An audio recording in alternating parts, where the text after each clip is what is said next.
جب اگلا سوال ہے، اگر شیخ عبد القادر جیلانی رحمۃ اللہ علیہ کو علم غیب تھا تو انہوں نے نبی صلی اللہ علیہ وآلہ وسلم کی ولادت کی تاریخ کیوں غلط لکھی، اور اس کا حوالہ کیا ہے کہ انہوں نے غلط لکھا ہے؟ یہ شیخ عبد القادر جیلانی نے اگر غلط لکھی ہے تو جو 11ویں کھا رہے ہیں پکا پکا کے، یہ ان سے پوچھنا چاہیے نا۔ ان کا تو دعویٰ ہے کہ شیخ عبد القادر جیلانی رحمہ اللہ تعالی المتوفی 561 ہجری، جو 6 صدی ہجری میں ایک بہت بڑے عالم دین تھے، وہ مطلب غیب جانتے تھے۔ اگر وہ غیب کا علم جانتے تھے تو اتنی بڑی غلطی ان سے ہو؟ یہ جناب ان کی جو مشہور کتاب ہے نا، غنیت الطالبین، جس کو بریلوی، دیوبندی، اہل حدیث تینوں ان کی کتاب مانتے ہیں، ٹھیک ہے جی۔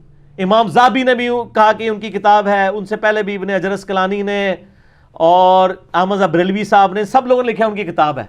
صرف ایک میرا خیال عبداللہ محدث دہلوی کا انکار ہے، باقی سب کا ثابت ہے، اور یہ چھاپ رہے ہیں، بریلوی چھاپ رہے ہیں، اہل حدیث بھی، دیوبند بھی چھاپ رہے ہیں۔ اس میں آپ عاشورہ والا چیپٹر نکالیں نا، اس میں لکھا ہے کہ نبی علیہ السلام 10 محرم والے دن پیدا ہوئے۔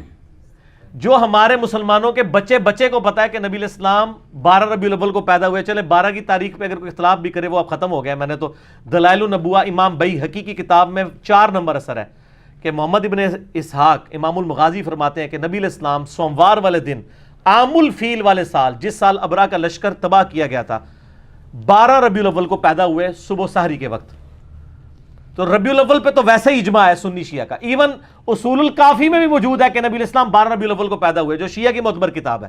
سنی شیعہ دونوں کی کتابیں مانتی ہیں کہ 12 ربیع الاول ہے۔ 12 پہ اگر اختلاف بھی ہے، کوئی 8 کہتا ہے، کوئی 9 کہتا ہے ربیع الاول ہی ہے۔ تو شیخ عبد القادر جیلانی کو یہ بنیادی بات نہیں پتا تھی؟ غنیت الطالبین میں لکھا ہوا ہے، شکر ہے لکھا ہوا ہے، اس لیے لکھا ہے تاکہ آپ کو پتہ چل جائے بزرگوں کو علم غیب کوئی نہیں تھا۔ اور اس لیول کی غلطی ہوئی کہ جو بچے کو پتا ہے، ایڈی بڑی غلطی، 10 محرم لکھ دیا۔ چلو 10 ربیع الاول بھی لکھتے تو ہم کہتے ہیں وہ 10 میں ہٹ کے کچھ اور بن گیا۔ تو علم غیب کا مسئلہ بھی اللہ کے فضل سے کلیئر ہو گیا۔ زیادہ کلیئر کرنا ہے نا قرآن و حدیث کی روشنی میں تو مسئلہ 6A اور 6B دیکھ لیں، ویسے تو اتنا کافی کلیئر ہو گیا جی۔ اگلا سوال بھی اسی سے ریلیٹڈ ہے۔ امام غزالی رحمۃ اللہ علیہ نے سورج کو زمین سے 160 گنا بڑا کس بک میں لکھا ہے؟ انہوں نے احیاء العلوم میں میرا 130 لکھا ہے، کیمیاء سعادت میں تو میں نے خود نشان لگا کے رکھا ہوا ہے، JPG بھی ہم نے اگلے دن اپلوڈ کیا ہے۔ 160 گنا لکھا ہے کیمیاء سعادت میں انہوں نے، جو فارسی میں لکھی تھی، اردو ترجمہ بھی ہوا ہوا ہے۔ تو امام غزالی تو ان سے بھی پہلے ہیں، یہ 505 ہجری میں فوت ہوئے ہیں، اور شیخ عبد القادر جیلانی کی یہ خواہش تھی کہ امام غزالی میرے زمانے میں ہوتے تو میں ان کا شاگرد ہوتا، یہ ان سے بھی پہلے ہیں، صوفیاء کے امام ہیں، اور واقعی صحیح والے صوفی، خدا اورینٹڈ، بابا اورینٹڈ صوفی نہیں تھے وہ۔ ان کی کتابوں میں خدا کی ہی اورینٹیشن ملتی ہے، اسی کے گرد سب کچھ۔ احیاء العلوم پڑھیں، مکاشفۃ القروب، منہاج العابدین اور کیمیاء سعادت، ساری کتابوں آپ کو سینٹرڈ اراؤنڈ گاڈ ہیں۔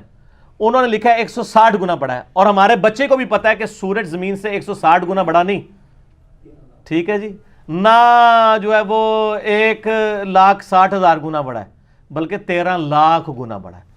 اس کا مطلب ہے امام غزالی رحمۃ اللہ علیہ کو بھی علم غیب نہیں تھا، ورنہ اتنی بڑی سائنٹیفک غلطی وہ نہ کرتے۔ سر من لوڑ اور کتنا کریے تو انہوں منانے ہستے کہ غیب صرف اللہ کے پاس ہے۔ اللہ تعالیٰ اپنے بندوں میں سے جسے چاہتا ہے غیب کی خبر عطا فرماتا ہے، اور وہ بندے ہوتے ہیں صرف انبیاء۔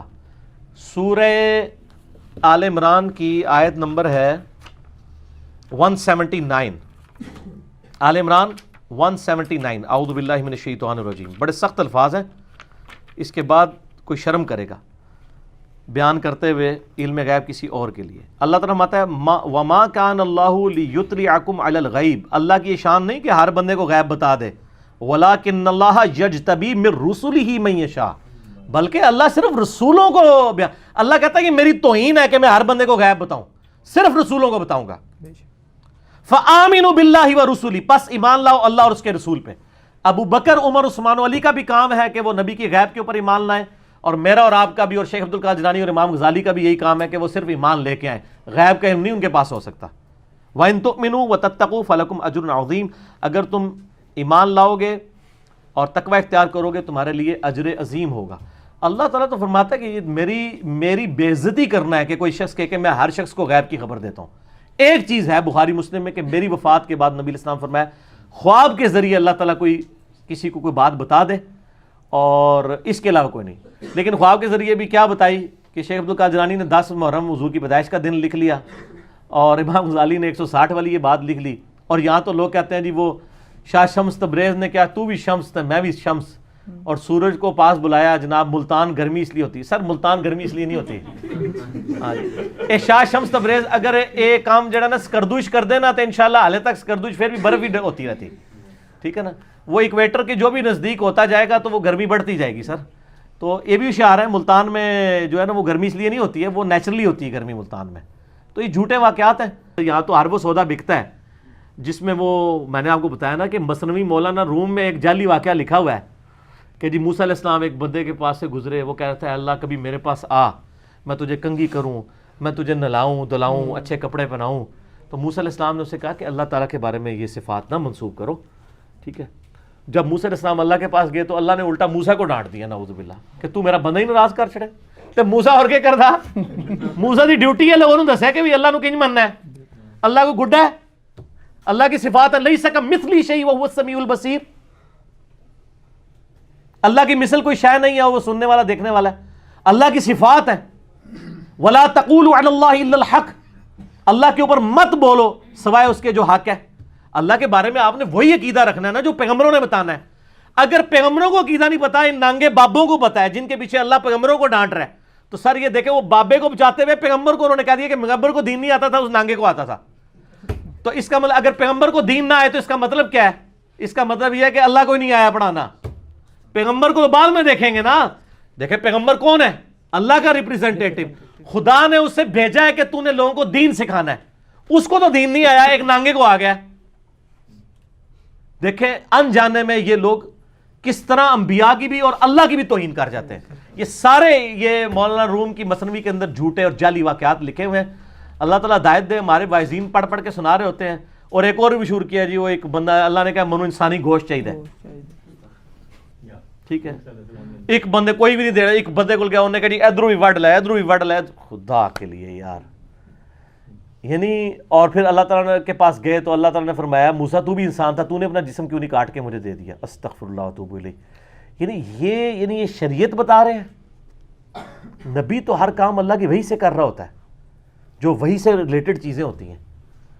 تو انسانی گوشت نہیں چاہیے، جب چاہیے تھا نا تو کوئی غلطی نہیں کھائی ہے۔ ابراہیم علیہ السلام کو اللہ نے خواب دکھائی کہ اپنے بیٹے کی قربانی کرو، تو انہوں نے، بیٹے نے بھی ثابت قدمی دکھائی، ابراہیم نے بھی۔ یہ ہے قرآن اور یہ ہے مثنوی شریف، جنہوں کہتے ہیں فارسی کا قرآن۔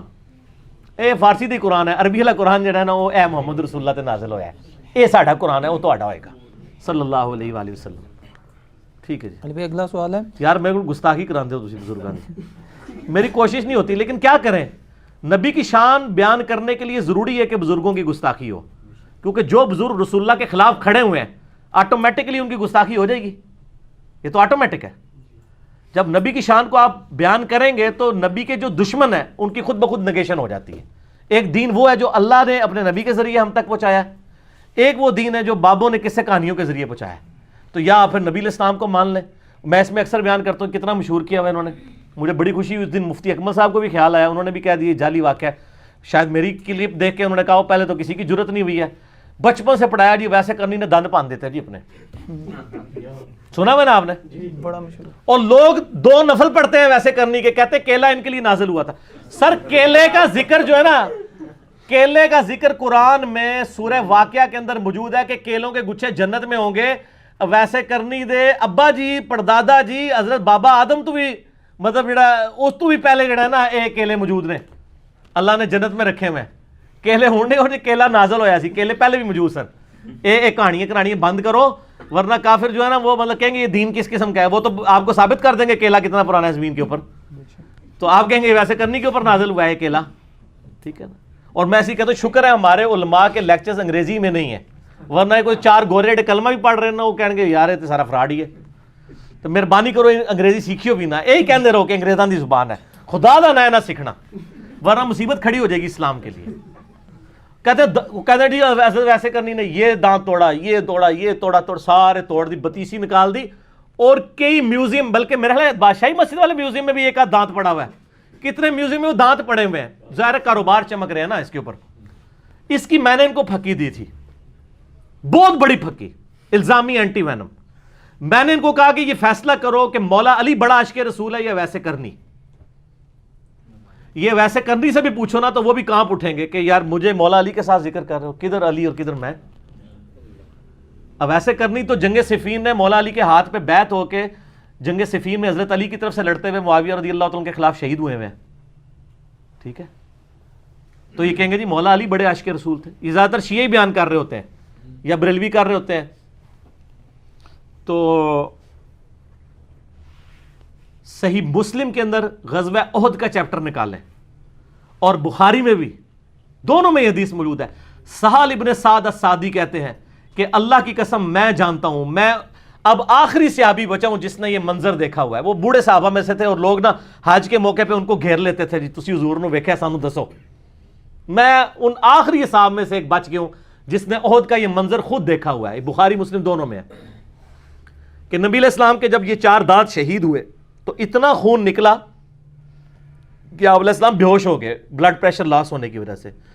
اور میں نے دیکھا کہ مولا علی علیہ السلام اپنے تھال کے اندر, وہ جو ڈھال ہوتی ہے, ڈھال کو الٹا کریں تو برتن میں, اس میں پانی لے کے آئے, حضور کا زخم دھو رہے تھے, اور یعنی پانی ڈالتے تھے اور فاطمہ زخم دھوتی تھی. اور جب وہ خون نہیں رکتا تھا تو سیدہ فاطمہ نے کاٹن کا کپڑا جلا کے اس کی راکھ حضور کے اس زخم پہ رکھی تو وہ زخم کا خون رک گیا. اور قرآن میں بھی ہے نا حضور کی شہادت کی خبر مشہور ہوگی, سورہ ال عمران 144, وما محمد الا رسول قد خلت من قبلہ الرسل, وہ آیت نازل ہوئی تھی. تو میں نے ان کو یہ پھکی دی ہے کہ جس شخص نے اپنے سامنے دانت ٹوٹتے ہوئے دیکھے ہیں, ویسے کرنی نے تو سنے ہی ہے نا, جس نے اسی بھی سنے ہیں, نہ انہیں ویکھا ہے نہ اسی ویکھا ہے. جس نے اپنے سامنے دیکھا, کس نے؟ مولا علی اور فاطمہ نے, جنہوں نے اپنے ہاتھوں سے اس کا مرہم پٹی کی, اس زخم کی, انہوں نے اپنے دانت نہیں توڑے. جناب اے انجینئرنگ ہے, کہتے ہیں انجینئرنگ کرتا ہے. اگر مولا علی اور فاطمہ نے دانت نہیں توڑے تو سر انہوں تو بڑا کوئی عاشق رسول نہیں ہے. تو اب ایسے کرنی نے بھی نہیں توڑے, یہ واقعی جعلی ہے. تو یہ بس ٹنی ہے, یہ ٹنی سنی نہیں ہے, سنا کے سننی, ٹنی اسی پڑھ پڑھا کے سننی. ٹھیک ہو.